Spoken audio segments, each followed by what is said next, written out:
Speech and Language Therapists Feedback 2020. Hi, my name is Kim from the Royal College of Speech and Language Therapists. And I'm Debbie, convener of the Speech and Language Therapy AAC Leaders Network in Scotland. Between January and March 2020 we ran a survey asking speech and language therapists if Scotland's AAC law, which was introduced in March 2018, has impacted on the AAC services of today.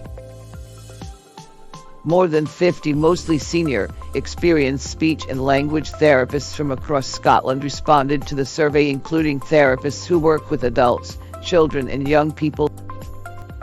We asked this group of speech and language therapists the following questions.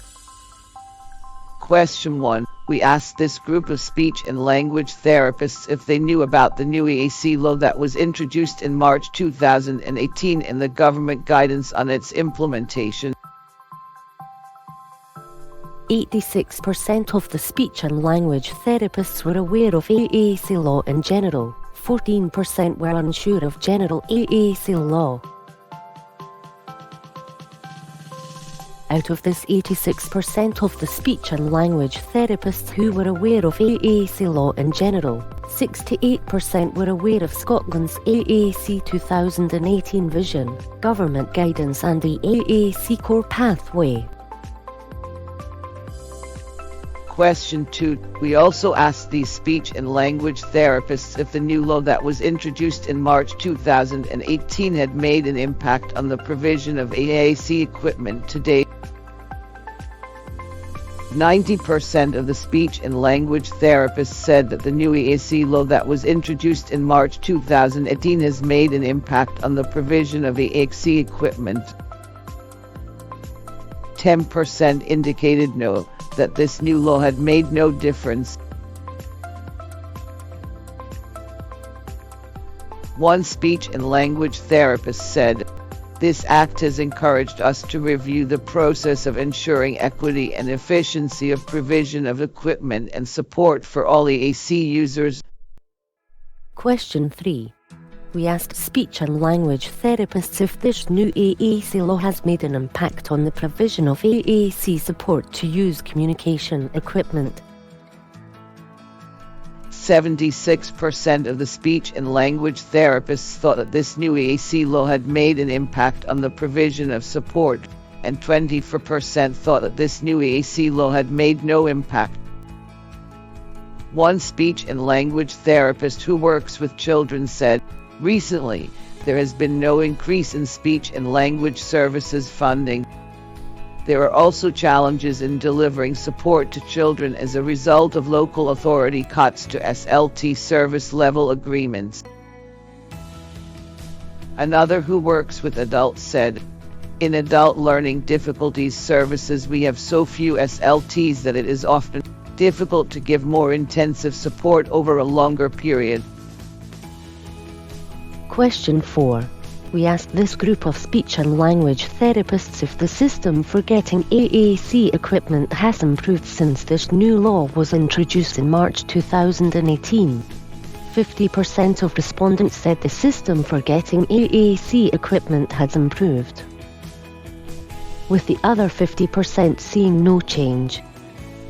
We are delighted to report that 1/3 of the speech and language therapists who had seen a noticeable difference in the system for getting AAC equipment since March 2018, they noticed that this equipment had actually increased in numbers.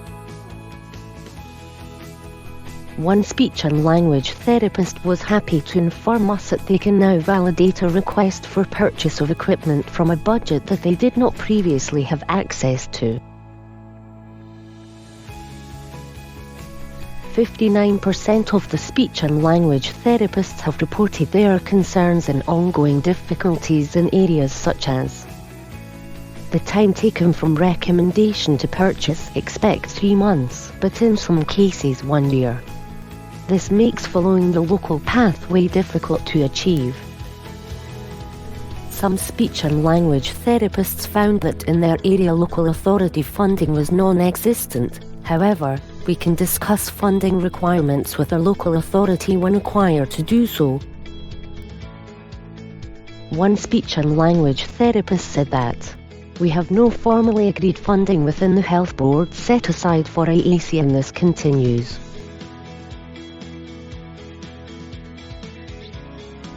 The Royal College of Speech and Language Therapists and the AAC leads call on the Scottish Government and all of the local partners to improve funding for AAC equipment for assessment, trial, loan bank, and long-term use by AAC users,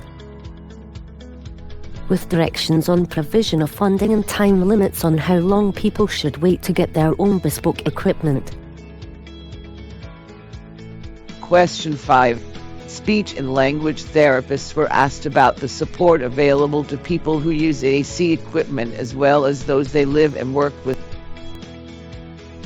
50% of the speech and language therapists expressed the view that not enough support to use equipment is available.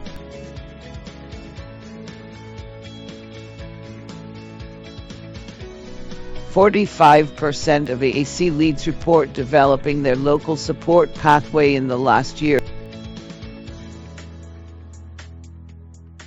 55% have not achieved this objective. Only 16% have developed good practice guidelines on waiting times for support." Speech and language therapists who work in schools inform us that they now have designated teams to support children who use AAC equipment.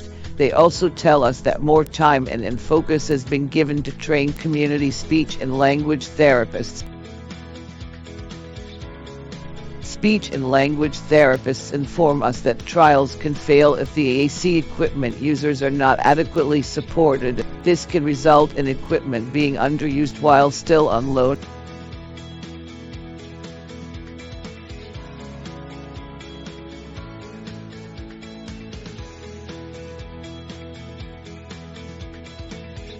The Royal College of Speech and Language Therapists and the Speech and Language Therapy Leads ask the government and local partner agencies to work together to increase funding for dedicated SLT support for AAC users and to produce directions on waiting times for support and access to lifelong support.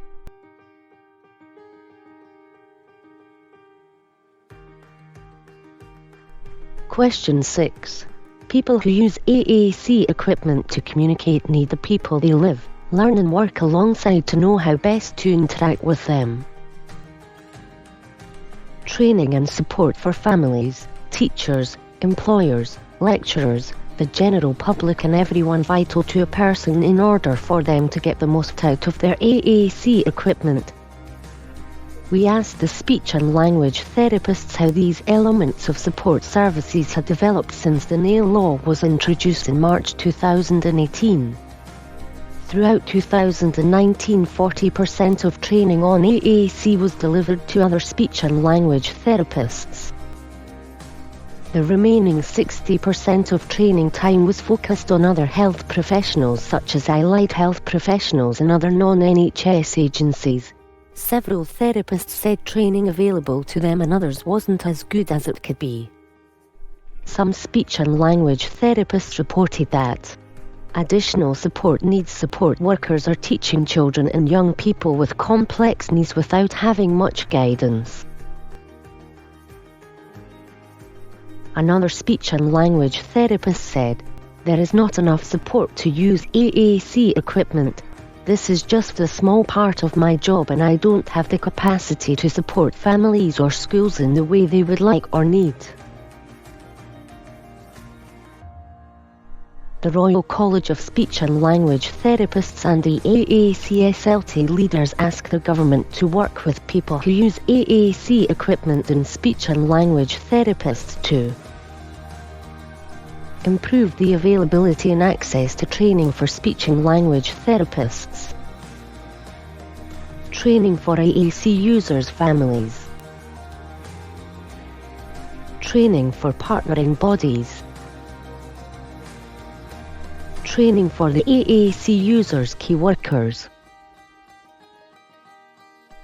We want to ensure that all of those who support an AAC user is equipped with the knowledge, skills and the understanding of an AAC user's needs. Our objective is to deliver the standard of service to the AAC users of Scotland.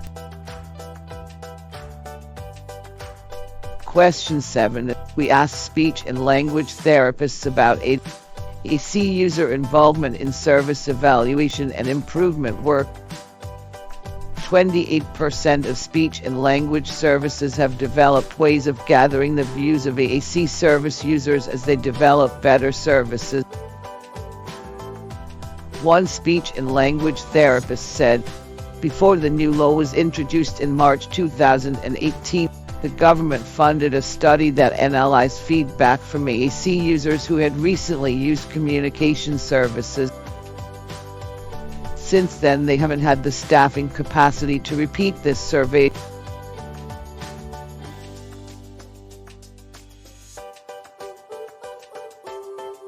The Royal College of Speech and Language Therapists and the AAC leads ask government to work with people who use AAC and speech and language therapists to provide support to enable AAC users to join in and co-produce strategic and operational planning and service development.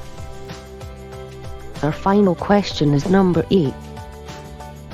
We asked speech and language therapists what support for long-term AAC users is currently in place. Most AAC users will require updated equipment and specialist support at certain intervals throughout their lives.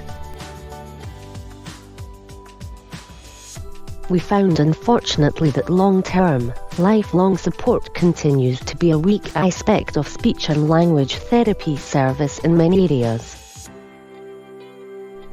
18% of the speech and language therapists report any improvement in the system for providing long-term AAC support. Less than 1 in 3 speech and language therapists who answered this question have developed long-term support protocols. We received a few comments from speech and language therapists on this matter, comments such as, "We have almost no capacity to provide long-term support." Another therapist said, "We are still quite a long way from having the requisite skill mix and confidence across our team to offer support over the long term." Other speech and language therapists also mentioned that there is poor support outside of speech and language therapy for the review of AAC and long-term support. There is no capacity for long-term support. We are overstretched as it is. Staff turnover is a barrier to continuity. Sustainability of support at local level had stayed the same but needs improvement.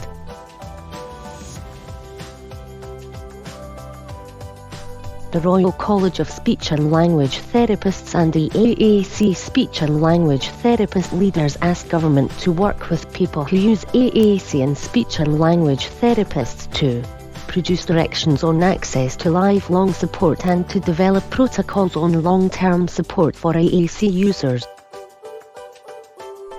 This survey of the speech and language therapists' hands-on experience has been greatly beneficial to the people who are involved with AAC communication services, the local authorities and the Scottish Government. It also clearly shows that access to personalised AAC equipment and the support to use it can depend on where you live, your age, variations and funding and local collaboration. Gordon Aikman and the whole of the Scottish Parliament intended Scotland's groundbreaking 2018 AAC law to end uncertainty of access to timely, quality ACT services because the fear of not being able to communicate is something that we all can easily relate to. This new law that came into force in March 2018 will be vitally beneficial to so many people in Scotland who live with various forms of speech barriers. We can be a proud nation by saying that Scotland is a global leader in terms of offering our people an ever-evolving, inclusive society. The Royal College of Speech and Language Therapists and AAC Speech and Language Therapist leaders ask government to work with people who use AAC and speech and language therapists to explored developing a national hub to support local ACT leadership, to strengthen local collaborative working, and to help establish excellent, equitable and expert ACT services across Scotland. The already established Augmentative Communication in Practice Scotland group could contribute valuable insights to this exploration. An organisation called the AAC Collaborative ran a similar survey in parallel to the Speech and Language Therapists Feedback Survey. This survey asked users of AAC equipment various questions that surrounded the impact that the new AAC law that was introduced in March 2018 had made on today's communication services. You can find out more about both of these services by visiting www.rcslt.org. Bye for now.